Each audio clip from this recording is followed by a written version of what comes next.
Well, hello there, it's Beards and Bangers, and today most of the content on this channel is MG Rover related from the late 90s, early 2000s, but occasionally we do a little foray into other marques. Obviously I do some BMW content because I've got a couple of BMWs myself. We've seen a Jaguar on the channel this year, we've seen a Daihatsu 4-Track, that was a superb car to drive earlier this year. But today we're looking at another German car brand.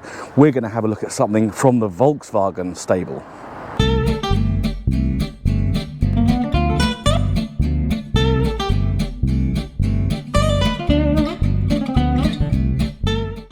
So here we are, a Volkswagen Scirocco, the third iteration of this car. Now, of course, Volkswagen were known especially for the Golf. That's their most famous iconic car, the Golf GTI. Massive production run. How long's the Golf been going for? 40 plus years. So the Scirocco first came out in 1974. There was the Mark 1, and then the early 80s became the Mark 2. I remember people, you know, they're quite a desirable car at the time. Never a big engine. I think the largest engine in the Mark 2 was the 1.8. We were then without a Scirocco for a number of years. So from 88 to 96, I think, there was the Volkswagen Corrado, which did get in some bigger engines. But then in the late 90s, Volkswagen decided to start the Scirocco again. Again, not massive engine cars. There's the 1.4, so a lower powered version. Then there's a whole range of turbocharged 2-litre TSI variants, of which this is the 200 brake horsepower one. Now, it's in an absolutely stunning colour. So this is Viper Green. It really is an absolutely glorious colour. So what we'll do is we'll grab the camera in a sec and have a little look over the Scirocco. First time I'm looking at one of these cars, so you're learning with me. So we've got some pretty snazzy lines on this thing. So I must say the wheels and the paint and the wheels on this car really do make it look good. But yeah, it's quite a compact car based on the Golf Mark 5 platform. Yeah, nicely styled. It's very different inside to a Golf. We'll have a look at the inside in a moment. But yeah, sporty looking. I've just driven it over here this morning, and its 200 brake horsepower is quite enough. It makes a very pleasant sound. Got rather a mean face on these things. So yeah, it looks like it's really frowning and snarling, and the engine does sound like it as well. I've got a 3D plate on there as well. So this is a 2009 variant. I think these were stopped in about 2016, and we're now at a stage where Volkswagen don't do a coupe style car at all. You've really got the Golf or Passat, and that's it in this kind of size car. Yeah, big old wheels, big old brakes. We'll have a little look under the bonnet at what makes the car go. So this engine bay layout is not entirely unfamiliar to me, because I did actually have a Golf 5 myself, albeit with a 1.6 litre engine. So yeah, there's not, as with most modern-ish cars, there's not a huge amount to see under the bonnet. The one thing that surprised me was that it's got a stay rather than hydraulic lifters, which I was a little bit surprised about. But let's not forget, it's a 15, 16-year-old car. It's not a brand new car. So there is our turbocharged 2-litre engine, 4-pot. So that was the biggest engine that came on these cars. This is the 200 brake horsepower version. They went up to, so the R line in these has a 280 brake horsepower engine. It's the same engine, it's just tuned to that power. So they didn't go for the V5, didn't go for the W6, the VR6s. They just stuck to this 2-litre engine, and the VAG engines are good. They're legendary. You know, the 2-litre diesel, the 2-litre petrol, cracking engines, found their way into a great number of cars. So layout of the engine bay, we've got our fuses, battery, we've got our airbox, which is obviously quite a complex thing. We've got double fans down there. There's our alternator. Our oil filter is a filter type, element type, but it's facing upwards, which is rather unusual. I think that's power steering there, screen wash, and we've got our typical globular Volkswagen expansion tank, and we've got our brake fluid reservoir there. So everything's there that you need to get to do your checks. So it's quite a heavy boot, bonnet, lid, boot, not with it this morning. Quite a heavy bonnet to lift. So I don't know if you can get sort of optional hydraulic struts for this, but yeah, you sort of got to be a bit careful lifting it up, but you have got a pretty solid old stay there. So you've got no boot switch, you've got to use this button, which is a bit temperamental. There we are, eventually it goes. So we have got a boot, tiny little pass-through, very small aperture, so but you've got enough room there to drop your shopping in. But we have got, yeah, a reasonable sized boot. There's obviously a sub in here which is taking up a fair amount of space, but yeah, if you're going to do your weekly shop in this car, there's absolutely no issue with that. Weekend away, yeah, you get a big suitcase or maybe a couple of overnight bags in the boot. Yeah, so but yeah, a bit of high lips. If you've got something heavy, you've got to lift it over this lip. But yeah, you've got enough space there, that's all right. But these coupes really aren't for, you know, transporting large amounts of stuff around. They are really a driver's car. We'll clamber in and have a little look at the inside. So big heavy door, obviously it being just a two-door car, you have got much wider doors, but really nice weight to it. You've got various controls in the door, so you've got your electric windows, obviously you've got your boot release switch down there, so no external switch. You've either got to use the remote or the button down there. Locking mechanism, you've got your mirrors, which are power folds, they do fold in, and then you've got your rather wide aperture. So I've obviously got this set to my driving position. We can have a little peek in the back. I'm not going to get in the back because it's quite squished, but you have got two seats, and the legroom's not hideous. We can see there with the passenger seat. Yeah, okay, your knees are going to be touching the back of the passenger seat, but it's not, you know, there are smaller coupes with less legroom in the back. We'll clamber in. I'll just grab the keys out of my back pocket so I don't sit on them and inadvertently do something. Yeah, so we've got, it's a fairly familiar layout, so it's very different to a Golf. But we've got, so moving from right to left, our light controls. We have got auto lights, we've got fog lights. That's a pull out with the fog lights on these. We've got our main beam alignment, we've got our interior brightness, we've got a trip reset here, we've got our clock setting mechanism just here, got a little screen there with some various information, nice and basic. Rev counter on the left, temperature gauge, fuel gauge and speedo on the right. Moving to the centre, couple of air vents, hazard warning, indicator for our passenger airbag. And we've got a typical kind of VAG CD player. No sat nav on this one. I'm guessing with that, I recognise that interface, so I'm guessing you could have specified a sat nav on this car, but it has got DAB radio. We have got dual zone climate control with heated seats as well, which is really nice, and quite a simple little control mechanism there for it.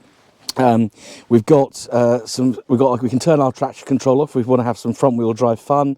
We've got some kind of what setting is that? Comfort and sport. Something's comfort and sport we can adjust. We've got our 12-volt socket, and then we've got our 6-speed manual gear knob into the centre. Couple of cup holders, 3.5mm socket, handbrake, and then a little armrest with some more sockets. And yeah, quite comfy. Let's move my stuff off the seat there. Yeah, we've got really nice leather or pleather seats. Sort of interesting ribbed effect on those, and they're very comfy. They're not too narrow, so you're not kind of being squeezed to death like a James Bond villain in the film GoldenEye. What I do like is these grab handles. We've got these kind of isosceles triangles as our grab handles for the door, which are quite nice. This one's got a sunroof, got nice dark headlining, and we can see that we've got real kind of sports passenger seats in the back as well. So that's enough of the interior. Let's spin you around quickly. Let's take it out for a little drive. We'll get the camera set up, and I'll let you know what I think of the Volkswagen Scirocco 3. Right, so in the car, ready to drive. Engine's not very intrusive in the cabin, but it revs quite nicely. We'll just get our seatbelt on, of course, because we're responsible when we do these test drive videos, and we'll take it for a little cruise round. So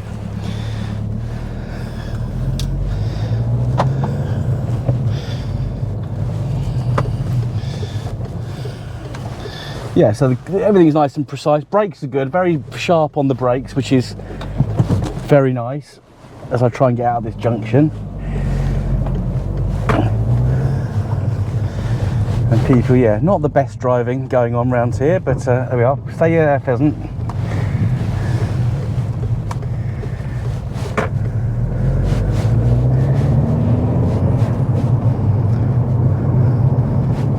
But that's nice, smooth, very smooth engine. We will give it a bit of a rev up in a minute so you can appreciate it a bit more. But yeah, the steering is nice and direct.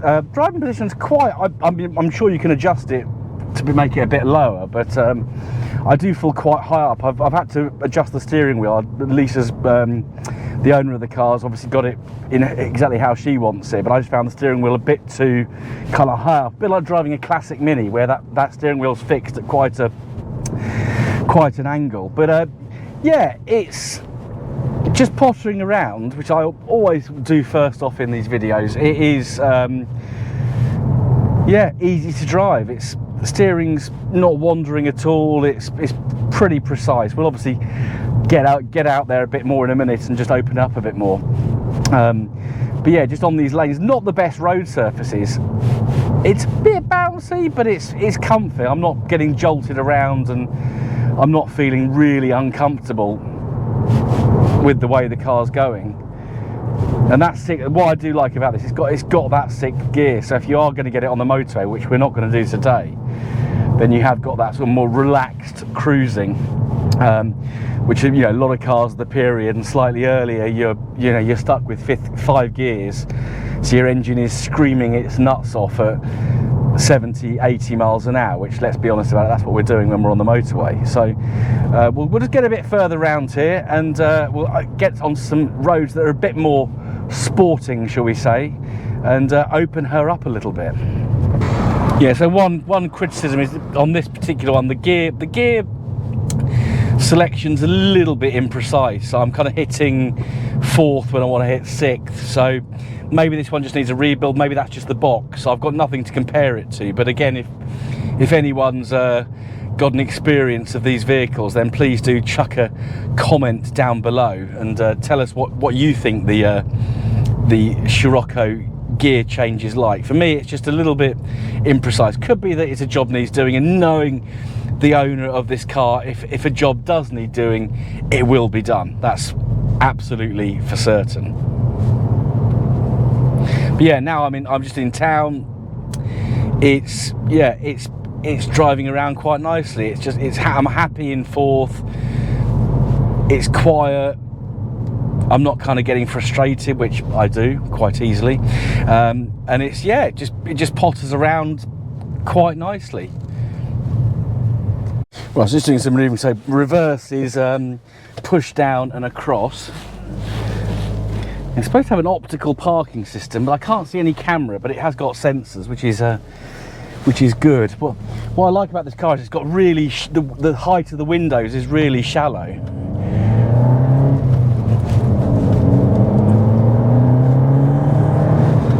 Yeah, you can hear the little turbo whine. It's quite nice. Got nice little engine though. I really like it.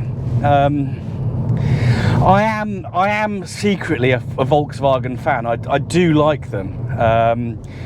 I've had a couple of Golfs. My father had a couple of Passats. So my first time in a Scirocco, which is why I'm not kind of espousing massive knowledge about it, because I'm learning along with you guys.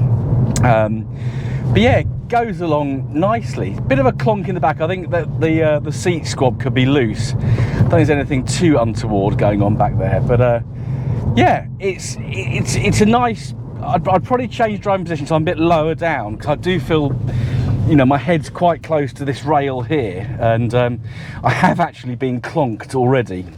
We'll just let this car go past.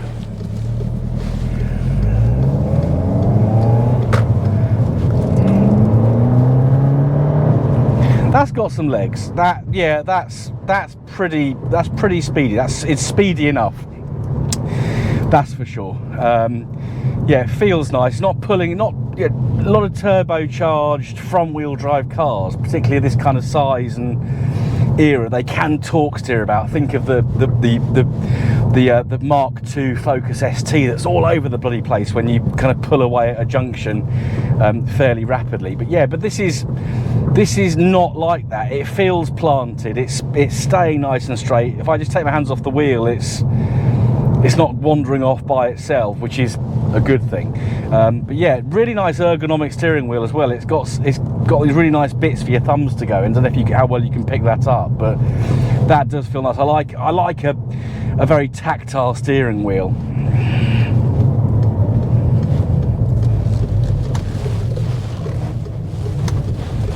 Yeah, and the turning circle is good. Just on this little lay-by now, just to reposition cameras. The reality of YouTube is when you're doing a test drive video like this, I've got 3 GoPros. I've only got using 2 today, so the one that I'm looking into now. But there's one currently on the bonnet, so I don't want to give all the tricks of the trade away, but you do have to stop now and again just to reposition things so you guys don't get too bored with the content that's coming out. Right, so we'll just manoeuvre out of this area. So we've got another delimit sign up here, so we'll give it a few more beans for you.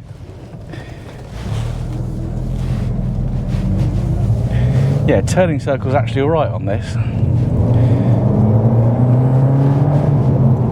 So we'll hold at 40 for a sec, because we have got a 40-mile-an-hour limit here, but we're going to be out into the D limit in just a second.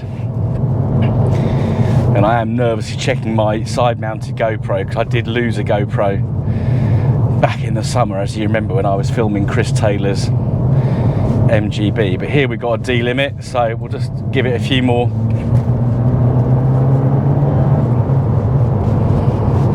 Yeah, that's quick enough. It's quick enough to be fun. It's nimble enough to be fun. I'm not actually sure what the top speed is on these, but it's clearly not something that you can use frequently on British roads, only on the Nürburgring. But yeah, just pottering around, it is nice. And that 6th gear, so we're up at 60 now, and just having that 6th gear just means we're not screaming, and we can just cruise in quite a relaxed way. You've got a centre armrest, you've got a big armrest in the door, you've got a big comfy seat, so you're going to be happy on B roads with its good handling as you are on the motorway. So you know, I'd have no hesitation in taking this, say, to Scotland. No hesitation at all. It's comfy enough. Whether you'd have enough room to sort of lug the gear for a week's holiday around, I don't know.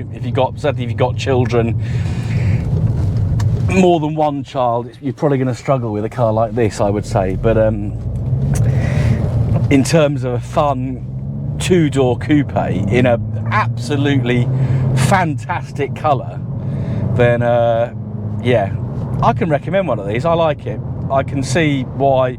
So the owner of this car I know through the MG Rover community, and this is quite a different beast from anything that MG Rover were making in the early 2000s. Obviously this is a little bit later on, and it's got, yeah, a pretty powerful 4-cylinder engine. You know, nothing, you're not going to get, you get this power out of a 1.8 turbo K series, but you're not going to be pushing a 1.8 turbo K series to sort of 280, 290 brake horsepower, which the R-line versions of these do come in.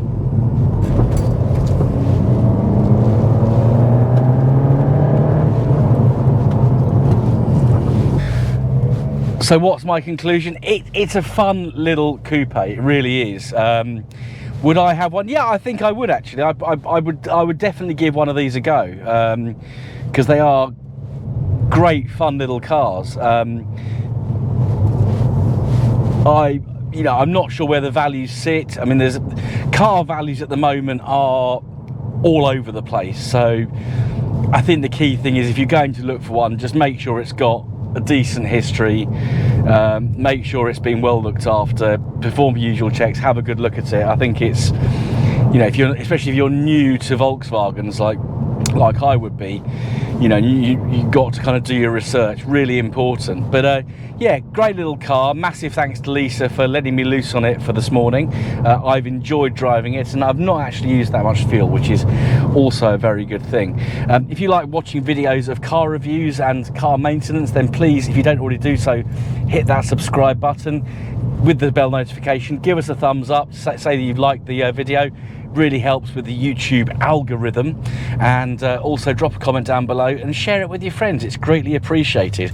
I will see you again with something completely different on the next episode of Beards and Bangers very soon. Goodbye.